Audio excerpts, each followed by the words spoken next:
Hello दोस्तों और स्वागत है आपका टोटल प्रेप यूपीएससी चैनल में, जिसमें कि आज मैं आपके लिए लेके आया हूं आज की सारी करंट अफेयर्स का रैपिड राउंडअप। जहां दोस्तों द हिंदू, पीआईबी और भी दूसरे सोर्सेस से आज की सारी वो करंट अफेयर्स न्यूज़ जो कि एमसीक्यू वर्दी है, जिससे रिलेटेड यूपीएससी प्रीलिम्स और दूसरे एग्जाम्स में भी एमसीक्यू बन सकते हैं, वो सारी की सारी न्यूज़ आपके लिए मैं आज कलेक्ट करके लेके आया हूं। और उसमें स्टैटिक्स से भी जो रिलेटेड पोर्शंस होंगे उन सबको भी हम साथ ही साथ मेंशन करते चलेंगे। तो आइए और ज़्यादा टाइम वेस्ट न करते हुए चलते हैं हमारी आज की वीडियो पर। आज की पहली सबसे इम्पॉर्टेंट न्यूज़ है about the Indian expedition to southern ocean.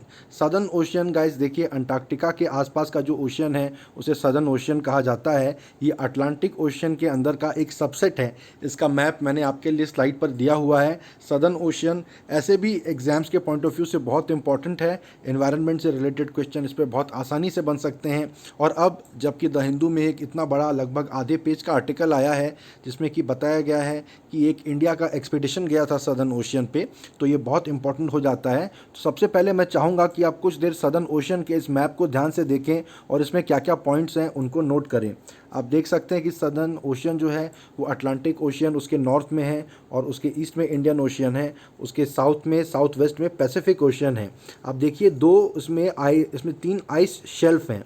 Ice shelf किसे कहते हैं कि जो महाद्वीप है, जो अंटार्कटिका का कॉन्टिनेंट है, उससे समुद्र की तरफ थोड़ी सी आइस निकली हुई है, शेल्फ के जैसे, रैक के जैसे निकली हुई है। उसमें नॉर्थ में आप देखिए ये क्या रॉन फिशर आइस शेल्फ है, साउथ की तरफ रॉस आइस शेल्फ है, उनके ईस्ट की तरफ एमरी आइस शेल्फ है। तो ये सारे आपको आइस शेल्फ्स के नाम याद होने चाहिए। नॉर्थ में कौन सा है, साउथ में कौन सा है, ईस्ट में कौन सा है, बहुत आसानी से इन पे क्वेश्चन बन सकता है। इन्वायरमेंट के पॉइंट ऑफ व्यू से बहुत ही इंपॉर्टेंट ये रीजन है। इसमें अलग अलग सीज़ हैं, देखिए उनका मेंशन किया हुआ है। ठीक है, तो चलिए चलते हैं हम न्यूज़ पे। न्यूज़ ऐसी है कि जनवरी में इंडिया से एक MVSA अगुलास इस नाम का एक जहाज़ साइंटिफिक एक्सपीडिशन पर अंटार्कटिक इसमें गया था, आपके सदर्न ओशियन में। वहाँ पर इन्होंने the national centre for polar and ocean research under the ministry of earth sciences, ये देखिए कौन सी एजेंसी ने भेजा था। जैसे ही किसी भी एजेंसी का आप नाम देखें आपको तुरंत अलर्ट हो जाना चाहिए कि इसकी मैंडेट क्या है, ये कोई स्टैट्यूटरी बॉडी है कि कोई कॉन्स्टिट्यूशनल बॉडी है। The national centre for polar and ocean research, नाम से ही समझ में आ रहा है कि ये किस लिए बनाई गई है और नाम से भी क्लियर है कि ये मिनिस्ट्री ऑफ अर्थ साइंसेज के अंडर में रहेगी। इसके तहत एक ग्रुप गया था सदर्न ओशन में रिसर्च करने के लिए। इसमें जो एरिया है जहाँ पर ये गए थे साउथ के साइड में, उसको कहते हैं the roaring 40s, furious 50s and the screaming 60s। ये बहुत आसानी से एक MCQ बन सकता है कि what do these terms refer to.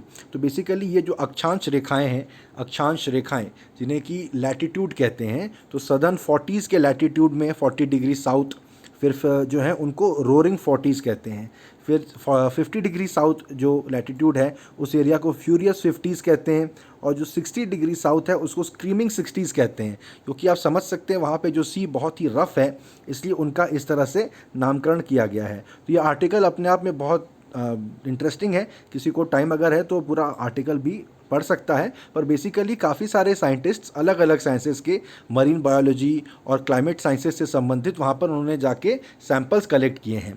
अलग अलग जगहों पर समुद्र से सैंपल कलेक्ट किए जाते हैं कि वहाँ पर कितनी सैलिनिटी है, वहाँ पर कितना टेम्परेचर है, ठीक है। और अलग अलग टाइम पर अलग अलग सालों में इस तरह का डेटा कलेक्ट किया जाता है, तो हमें पता चलता है कि ओवर द ईयर्स इसमें क्या चेंजेस आ रहे हैं, सी के टेम्परेचर में क्या चेंज आ रहा है। क्योंकि आपको पता है कि we are witnessing a period of climate change. समुद्र, हमारे पोलर आइस कैप्स का जो आइस है वो पिघल रहा है, तो वहाँ पानी का क्या टेम्परेचर है, उसकी सैलिनिटी कितनी है, बर्फ़ पिघलेगी तो पानी की सैलिनिटी कम हो जाएगी।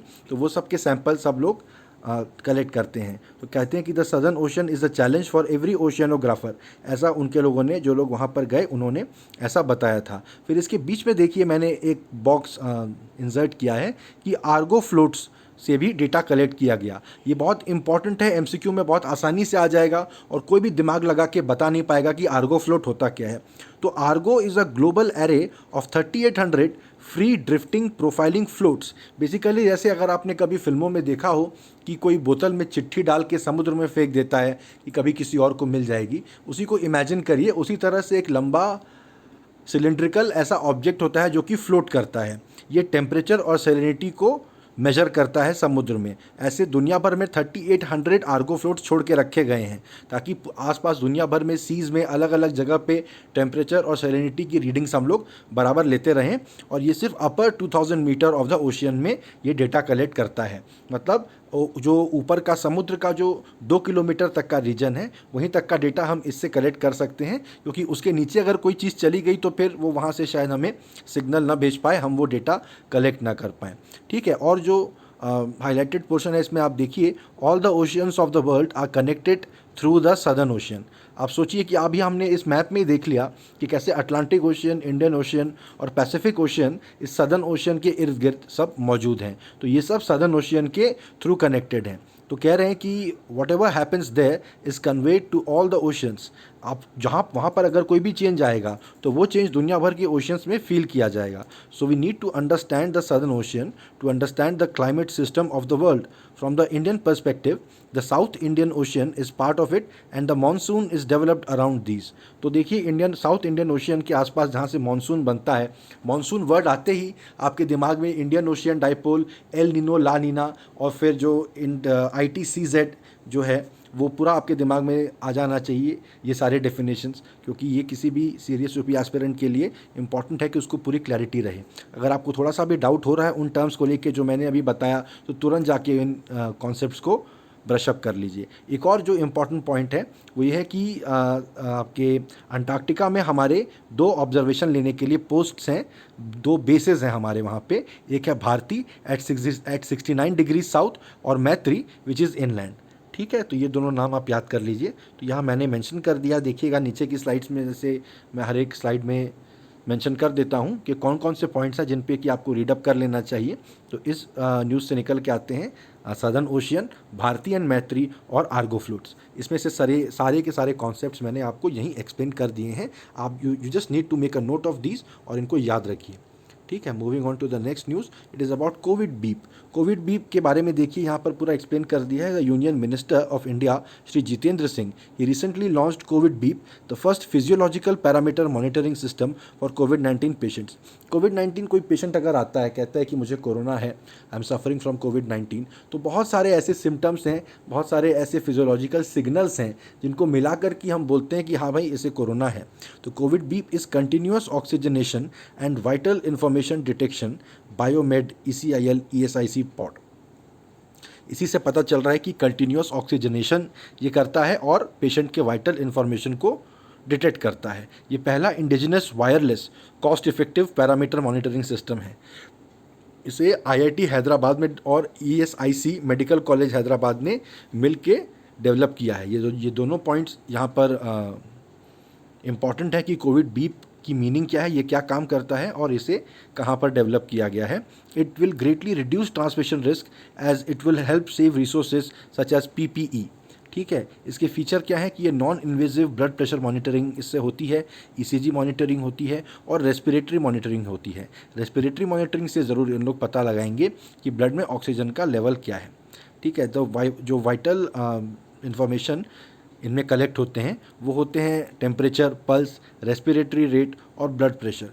इस apart from these 4 vital signs, जो 5वां वाइटल साइन है, it includes pain, menstrual cycle, blood glucose level और ऑक्सीजन सैचुरेशन। जो 6ठा वाइटल साइन है, it refers to end tidal carbon dioxide, shortness of breath, gait speed यानी walking speed और delirium. Delirium यानी जो आप अगर कोई मदहोशी की हालत में चल रहा है, हल्का हल्का चक्कर आ रहा है या किसी को जो अजीब अजीब बातें कर रहा है, delirium is the disturbed state of mind that occurs due to intoxication, fever और रेस्टलेसनेस। तो ये 6 वाइटल फील्ड्स हैं, वाइटल इंफॉर्मेशन फील्ड्स हैं। मुझे नहीं लगता ये किसी भी एग्ज़ाम में आएंगे। हाँ, कोविड बीप और ये किसने डेवलप किया है, ये पॉइंट आप नोट कर लीजिए, किसी MCQ में आ सकता है। अगली न्यूज़ है nil GST through SMS. Government of India has allowed taxpayers to fill their NIL GST monthly returns form through SMS। जो भी GST भरते हैं उन्हें हर मंथ ये नील GST भरना पड़ता है, पर बिकॉज ऑफ द लॉकडाउन उनको गवर्नमेंट ने अलाउ किया है कि वो SMS के ज़रिए भर सकते हैं। तो जो GST कंप्लायंस है for more than 22 lakh tax payers, 22 lakh tax payers हैं जो GST भरते हैं, तो उनके लिए काफ़ी आसान हो जाएगा, वो SMS से ही भर देंगे। तो facility of filing the NIL form through SMS has been made available in GSTN portal. ठीक है, GST नेटवर्क का पोर्टल है, उसमें ये अवेलेबल कर दिया गया है। और नील GST रिटर्न क्या होता है, ये हर रजिस्टर्ड पर्सन को फिल करना पड़ता है इरेस्पेक्टिव ऑफ बिजनेस प्रॉफिट। कोई कह सकता है मेरे बिजनेस को कोई प्रॉफिट ही नहीं हुआ तो मैं तो उस पर टैक्स दूंगा ही नहीं, तो फिर मैं क्या GST रिटर्न भरूं। पर ऐसा नहीं है, सरकार को हर टैक्स पेयर से एक रिटर्न की आवश्यकता होती है, तो ये उनको भरना पड़ता है। तो अगर किसी महीने में कोई इनवॉइस है ही नहीं, जो कि मतलब कोई रसीद ही अगर जनरेट नहीं हुई है, कोई सेल नहीं हुई है, कोई धंधा नहीं हुआ है, तो आप नील GST भरते हैं। नाम से ही समझ में आ रहा है, नील नील यानी नहीं, तो कोई आपका बिजनेस हुआ नहीं इस महीना, तो आप नील GST भरेंगे। वो अब आप SMS से भर सकते हैं, GSTN नेटवर्क पे वो शो करेगा। ठीक है, GST क्या होती है, अगर किसी को अभी भी डाउट है या कोई अभी नया नया UPSC के लिए प्रिपेयर करना किसी ने स्टार्ट किया है, तो वो इस बॉक्स में देख सकता है कि GST is the single tax imposed on goods and services. The GST bill was first introduced in 2014 as the constitution 122nd amendment bill. ये पॉइंट इंपॉर्टेंट है, आराम से एग्जाम में आ जाता है कि जो GST ये लॉ आया है, ये कौन सा अमेंडमेंट बिल था, किस नंबर का था। 120, 21, 22, 23 चारों ऑप्शन दे देगा, जिसको पता नहीं है वो गेस नहीं कर पाएगा, तो आपको याद होना चाहिए। ये 122nd अमेंडमेंट बिल था। ठीक है, the major provisions include article 246A that state have powers to tax goods and services. ठीक है, और article 279A GST council is formed by the president to govern GST। It is chaired by the union finance minister. ये दो major provisions हैं constitution की, इन दो major articles को इसमें रिवाइज किया गया था। ये थी ये news. Moving on to the next one, global economic prospects report आई है। हर तरह की इकोनॉमिक रिपोर्ट जो कि कोई भी इंटरनेशनल एजेंसी, एक इम्पॉर्टेंट इंटरनेशनल एजेंसी अगर उसको रिलीज़ करती है तो वो इम्पॉर्टेंट हो जाता है कि ये रिपोर्ट किसने रिलीज़ की है और इसमें क्या सेलियंट फीचर्स थे। पूछ लेगा कि which of the following are true about the report this year, तो उसमें global economic prospects report by the World Bank एक बहुत ही इंपॉर्टेंट रिपोर्ट है। आपके पास एक टेबल सामने प्रिपेयर रहना चाहिए, जो बहुत जल्द मैं अपनी किसी वीडियो में ऐसा एक टेबल बना के आपके लिए ले आऊँगा, जिसमें कि कौन सी रिपोर्ट कौन सी एजेंसी रिलीज़ करती है। ये तो सबको याद होना ही चाहिए। और हर साल जिस साल आप एग्ज़ाम दे रहे हैं, तो इस साल क्या इंपॉर्टेंट बात उन्होंने बोली है, क्योंकि सिंपल वो दिन गए जब UPSC सिंपल पूछ लेता था कि कौन सी एजेंसी रिलीज़ करती है और आप वर्ल्ड बैंक मार के खुशी खुशी आ जाते थे। वैसा नहीं होगा, बोलेगा विच of the following is true, और उसमें भी 1 and 2, 2 and 3, 1, 2 and 4 ऐसे ऑप्शंस रहेंगे। बहुत कंफ्यूज कर दिया जाएगा, आपको बहुत क्लियर होना पड़ेगा। तो वर्ल्ड बैंक ने रिलीज़ किया है, और जैसे कि हर एजेंसी हर रोज़ कर ही रही है, उन्होंने भी डाउनग्रेड किया है इंडिया का प्रोजेक्शन ऑफ ग्रोथ बाय -9%। जो भी वो कह रहे थे कि इंडिया इतने रेट पे ग्रो करेगा, उससे अब 9% कम रेट पे ग्रो करेगा, ऐसा उन्होंने बताया है। लेकिन वर्ल्ड बैंक का ये भी मानना है कि 2021 में फिर इंडिया की ग्रोथ वापस बाउंस बैक कर जाएगी। हाइलाइट्स ये भी हैं कि growth of India has slowed by 4.2% in 2019-20। The other international rating agencies such as Fitch rating, Moody's, S&P Global Ratings have all predicted India's growth rate as 4% to 5% in the year 2021. According to CRISIL, this is India's fourth economic recession since independence. ये एक अच्छा interesting point है कि ये India का चौथा economic recession है since independence. कोई किसी की नज़र में आ जाए किसी एग्जामिनर के, तो वो इसको एक गूगली जो क्वेश्चंस होते हैं, 7-8 क्वेश्चन गूगली होते हैं हर साल UPSC में, उसमें से एक गूगली क्वेश्चन ये हो सकता है कि कितने नंबर का इकोनॉमिक रिसेशन है इंडिया में। कोई भी 2 या 3 बोल देगा, बट ये चौथा रिसेशन है अकॉर्डिंग टू क्रिसिल। और इस रिपोर्ट की फाइंडिंग्स क्या है, ये बता रहा है कि government of India has been purchasing government bonds to ease financial conditions. जो इंडियन इकोनॉमी पढ़ रहे हैं वो इस बात पे थोड़ा दिमाग लगाएं कि गवर्नमेंट अगर गवर्नमेंट बॉन्ड को खरीदती है लोगों से, तो इससे मार्केट में लिक्विडिटी जाती है। तो ये एक लिक्विडिटी इन्फ्यूजिंग मेजर है मार्केट के अंदर में फाइनेंशियल इंस्टीट्यूशंस के लिए। ठीक है, क्योंकि उनका पैसा लोन्स में फंसा हुआ है, जो कि नॉन परफॉर्मिंग एसेट्स बनने वाले हैं। बिजनेसेस का बिजनेस हो नहीं रहा है, बैंकों के लोन वो चुका नहीं पाएंगे। अब अगर बैंक इसकी वजह से आगे लोन नहीं देते किसी को, तो अगली इकोनॉमिक एक्टिविटी भी नहीं होगी, तो पूरा इकोनॉमी का चक्का ही पहिया घूमना बंद हो जाएगा। वो ना हो तो सरकार को बैंकों को पैसा देना है। उसके लिए क्या है कि बैंकों ने गवर्नमेंट बॉन्ड्स खरीदे थे, सरकार वो उनसे वापस खरीद ले रही है। तो मार्केट में इसको लिक्विडिटी इन्फ्यूज़ करना कहते हैं। किसी को इसमें डाउट है तो वो रमेश सिंह में जाके इस बात को क्लियरली पढ़ सकता है, या मृणाल पटेल सर की वीडियोज़ में जाके देख सकता है। तो Indian government has increased its spending to contain covid.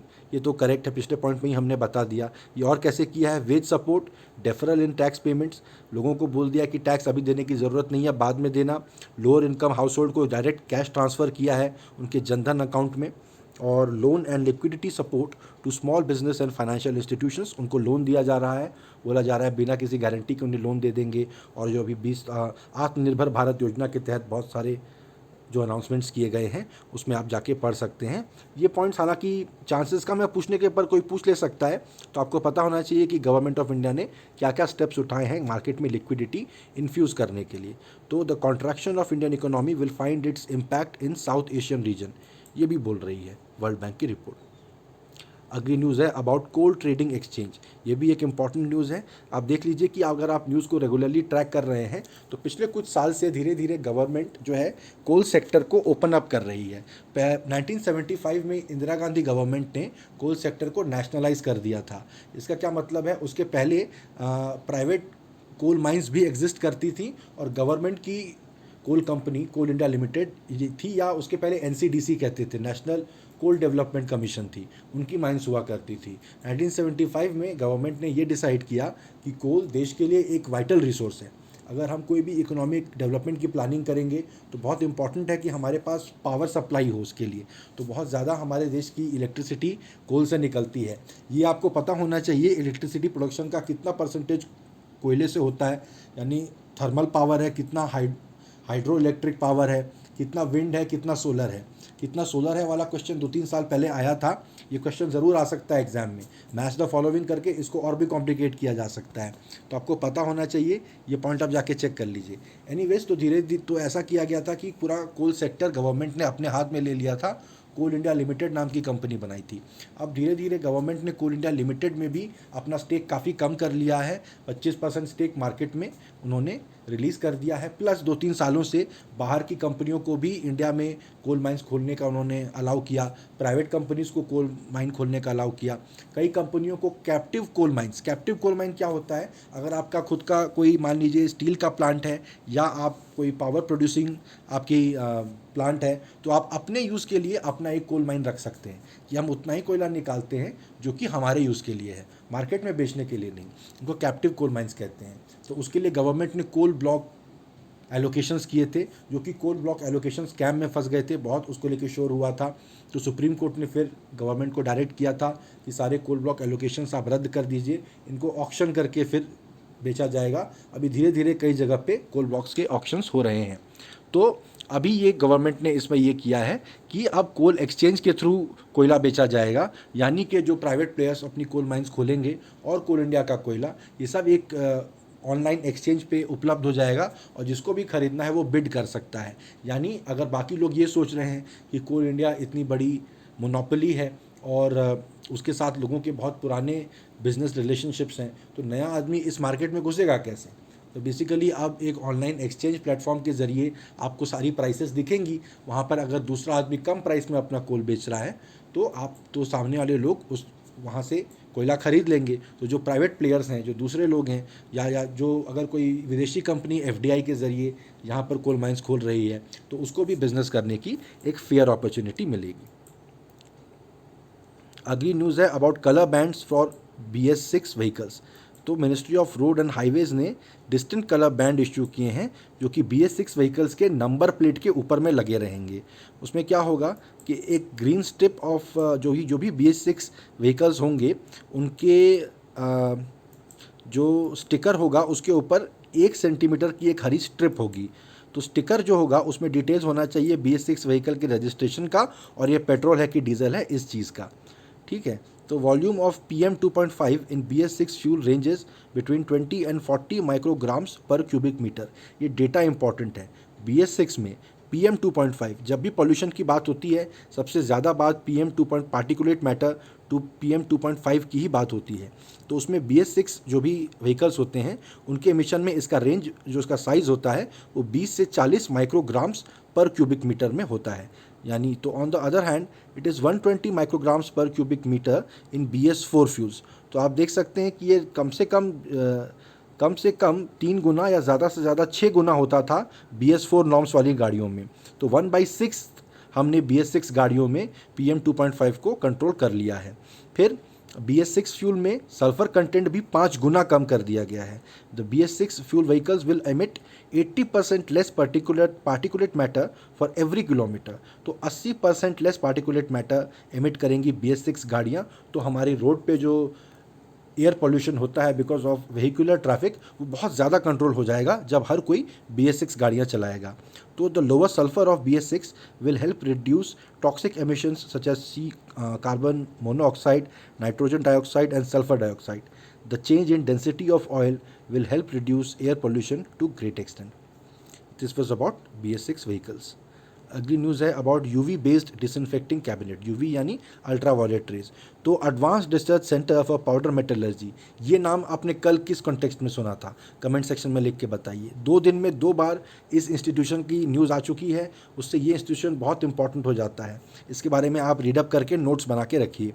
The Advanced Research Center for Powder Metallurgy, along with the Mikins Industries, have developed UV-based cabinet to disinfect COVID-19 patients. यहाँ cabinet का मतलब वो गवर्नमेंट की cabinet नहीं है, एक छोटा cupboard type का एक ऐसा सेटअप बनाया गया है। न्यूज़ में भी आपने देखा होगा, डिसइंफेक्ट करने के लिए आपको क्या बोलना चाहिए, अलमारी के जैसा एक वॉकिंग क्लॉजेट जैसा इलाका बनाया जाता है जिससे लोग होकर गुजर जाते हैं और डिसइंफेक्ट हो जाते हैं। वैसा ही एक advance research centre for powder metallurgy ने बनाया है, जो कि UV यानी अल्ट्रा वायलेट रेज का इस्तेमाल करता है। इसको यूज़ किया जा सकता है उन आइटम्स का इस्तेमाल करने में जो कि कमर्शियल इस्टेब्लिशमेंट्स या डे टू डे लाइफ में इस्तेमाल होते हैं। तो जब इसमें क्या बता रहे हैं कि अर्ली टाइम्स ऑफ COVID-19 में इंडिया ने बहुत आसानी से कोरोना के केसेस को कंट्रोल कर लिया था, लेकिन अब लॉकडाउन को रिलैक्स किया जा रहा है तो धीरे धीरे ये बीमारी फैल सकती है। क्या फैलेगी ही, रोज़ हम देख रहे हैं फैल भी रही है। तो ये क्यों होगा कि सरफेस कंटामिनेशन की वजह से। यहाँ कोई इंसान बैठेगा, उड़ जाएगा कोरोना पेशेंट, फिर दूसरा इंसान बैठेगा, कोरोना का वायरस वहाँ पर तब तक जीवित रहेगा उस सरफेस में, तो वो दूसरे इंसान को कोरोना हो जाएगा। इसको कंट्रोल करने के लिए डिसइंफेक्शन कैबिनेट बनाया गया है, जिसका कि यूज़ वाइडली किए जाने की ज़रूरत है, जो अल्ट्रा वायलेट C रेडिएशन का यूज़ करता है। ये इंपॉर्टेंट है, अल्ट्रा वायलेट के कौन सी टाइप का रेडिएशन यूज़ किया जा रहा है? C टाइप का। इसका वेवलेंथ 254 नैनोमीटर होता है। ये मुझे नहीं लगता कोई पूछेगा आपसे कितना इसकी वेवलेंथ होती है। ये अब्जॉर्ब कर लिया जाता है COVID-19 के RNA द्वारा, और उसका जो मॉलिक्यूलर स्ट्रक्चर है वो डैमेज हो जाता है। तो आप समझिए उसका RNA ही छिन्न भिन्न हो जाता है, टूट टाट जाता है, तो उसकी वजह से वायरस ही ख़त्म हो जाता है। ये कैसे होता है? डाइमेराइजेशन प्रोसेस। फोटोडाइमेराइजेशन प्रोसेस क्या है ये आप रीडअप करके रखिए। ये बहुत ही इंपॉर्टेंट एक कीवर्ड लग रहा है मुझे। फोटोडाइमेराइजेशन प्रोसेस क्या होती है, किसी भी MCQ में आपसे पूछा जा सकता है। अगली न्यूज़ है अबाउट अर्पित। अर्पित एयरफोर्स ने बनाया है airborne rescue pod for isolated transportation. आधे से ज़्यादा न्यूज़ हर दिन आप देखिए कोरोना से रिलेटेड ही होती है। तो एयरपोर्ट ने ये एक ऐसा रेस्क्यू पॉड बनाया है। पॉड क्या होता है? यानी एक ऐसा कंटेनर टाइप का व्हीकल बनाया है जिसमें कि क्रिटिकल पेशेंट जो कि COVID-19 से सफ़र कर रहे हैं उनको उठा के ले जा सकते हैं। अब अगर किसी कोरोना के पेशेंट को आप बाई एयर लेके जाएंगे तो कैसे आप मेंटेन करेंगे कि बाकी लोग जो स्टाफ है और उस प्लेन को जिन लोग चला रहे हैं उन लोग कोरोना से इन्फेक्ट ना हो जाएं। तो इस तरह का एक पॉड बनाया गया है। तो Indian air force has identified the need for this air evacuation system that will prevent the spread of infectious aerosols from the COVID-19 patients during air travel. तो अर्पित बनाया है उन्होंने इंडिजिनस मटेरियल यूज़ करके इसको मेक इन इंडिया इनिशिएटिव को boost करते हुए बनाया है। उन्होंने 60,000 रुपये में इस सिस्टम को डेवलप कर लिया है। ये सिस्टम लाइट वेट भी है और एविएशन सर्टिफाइड मटेरियल से बना है। तो अर्पित यूजेस हेपा। हेपा का फुल फॉर्म पूछा जा सकता है MCQ में, नोट कर लीजिए। High frequency particulate air H13 filter. ये इंपॉर्टेंट फुल फॉर्म है हेपा का, आपको नोट कर लेना चाहिए। To support invasive ventilation. तो मशीन में मॉनिटरिंग इंस्ट्रूमेंट्स भी होंगे such as pulse oximeter, defibrillator. Defibrillator क्या होता है? अगर आपने फिल्मों में सीरियल्स में देखा हो, किसी को हार्ट अटैक आ गया और उनका हार्ट चलना बंद हो गया तो उनको बिजली के झटके से उनका हार्ट चालू कर दिया जाता है, उसको डिफिब्रिलेटर कहते हैं। एंड इन्फ्यूजन पम्प्स, ठीक है, ये सब रहेगा अर्पित में। इसमें जगह है for long arm gloves and power PACS. Long arm gloves क्या होता है, बाहर से ही आपने देखा होगा लोग ग्लव्स बाहर से ही अपने हाथ घुसा देते हैं, ग्लव्स अंदर की तरफ रहते हैं, तो आप उसमें से अंदर पेशेंट को ऑपरेट कर लेंगे और अपना हाथ फिर बाहर निकाल लेंगे। इंडियन एयरफोर्स जो है 7 अर्पित अभी राइट नाउ इंडक्ट कर रही है, 7 इस तरह की मशीन्स को यूज़ करेंगी। ठीक है, और टिडबिट्स वाले सेक्शन पे हम आ चुके हैं। रोज़ छोटी छोटी न्यूज़ मैं लेके आता हूँ जो ऐसे शायद मिस हो जाएं पर किसी भी एमसीक्यू में आसानी से आ सकती हैं। पहला ये है कि Mahatma Gandhi national rural employment guarantee scheme जो है एमजी नरेगा, उसके लिए सरकार ने इस साल 1,01,500 करोड़ सैंक्शन किए हैं। ठीक है, एलोकेट किए गए हैं। ये आज तक का हाईएस्ट प्रोविजन ऑफ फंड्स है इस स्कीम के लिए सिंस इट्स लॉन्च। तो ये एमसीक्यू में बन सकता है, which of the following are true for MGNREGA. उसमें एक पॉइंट ये होगा कि इस साल सबसे ज़्यादा पैसा इसमें किया गया है एलोकेट, तो आप उसमें यस टिक करके आएंगे। दूसरी न्यूज़ है उत्तराखंड की गवर्नर हैं बेबी रानी मौर्य। बेबी रानी मौर्य कहाँ की गवर्नर है या उत्तराखंड की गवर्नर कौन है, ये क्वेश्चन भी आ सकता है। गवर्नर्स के नाम अक्सर पूछ लिए जाते हैं, तो आपको पता होने चाहिए। उन्होंने एक असेंबली के बिल को अपनी सहमति दी है कि गैरसेन जो जगह है वो अब उत्तराखंड की नई समर कैपिटल होगी। गैरसेन को भरारी सेन भी बोला जाता है। जब उत्तराखंड राज्य की मूवमेंट चल रही थी, उत्तराखंड, छत्तीसगढ़ और झारखंड तीनों राज्य एक साथ 1 नवंबर सन 2000 को अस्तित्व में आए थे, ये आपको पता होना चाहिए। तो उसमें उत्तराखंड में और हर राज्य में काफ़ी डिमांड थी कि कौन से शहर को वहाँ की राजधानी बनाया जाए। छत्तीसगढ़ में बिलासपुर को राजधानी बनाया जाने को लेकर काफ़ी तेज़ मूवमेंट चली थी, थोड़ी बहुत हिंसा भी हुई थी। बदले में क्या हुआ कि रायपुर को राजधानी बनाया पर हाईकोर्ट बिलासपुर में दे दिया गया। इस तरह से वहाँ पर किया गया, एक बीच का रास्ता निकाला गया। तो उत्तराखंड में भी गैरसैंण को लेकर काफ़ी मांग हुई थी, पर वहाँ देहरादून को वहाँ का कैपिटल बना दिया गया। अब देहरादून जो है थोड़ी हाइट पर है, ऊंचाई पर है। ठंड के समय में वहाँ काफ़ी ठंड पड़ जाती है।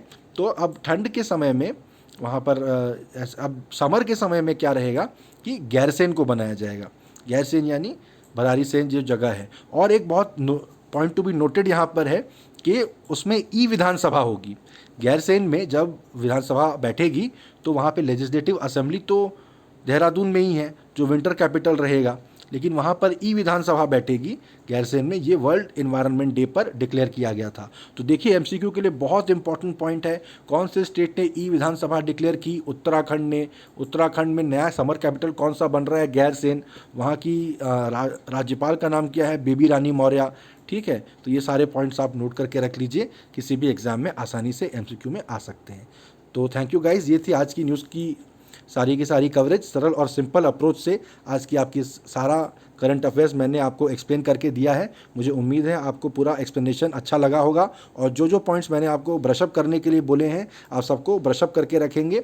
ठीक है, और ऐसा नहीं हो कि आप बीच बीच में सारे पीछे के पॉइंट्स को रिवाइज करते चलिए और ना आगे पार्ट पीछे सपाट वाली स्थिति हो जाएगी, वो हमको नहीं चाहिए। और मुझे उम्मीद है कि मेरे चैनल को आप अपने फ्रेंड्स के साथ शेयर करेंगे, मेरे चैनल को लाइक, शेयर और सब्सक्राइब करेंगे, और क्या क्या आपको चाहिए इन्फॉर्मेशन वो आप मुझे कमेंट सेक्शन में आके बताएंगे।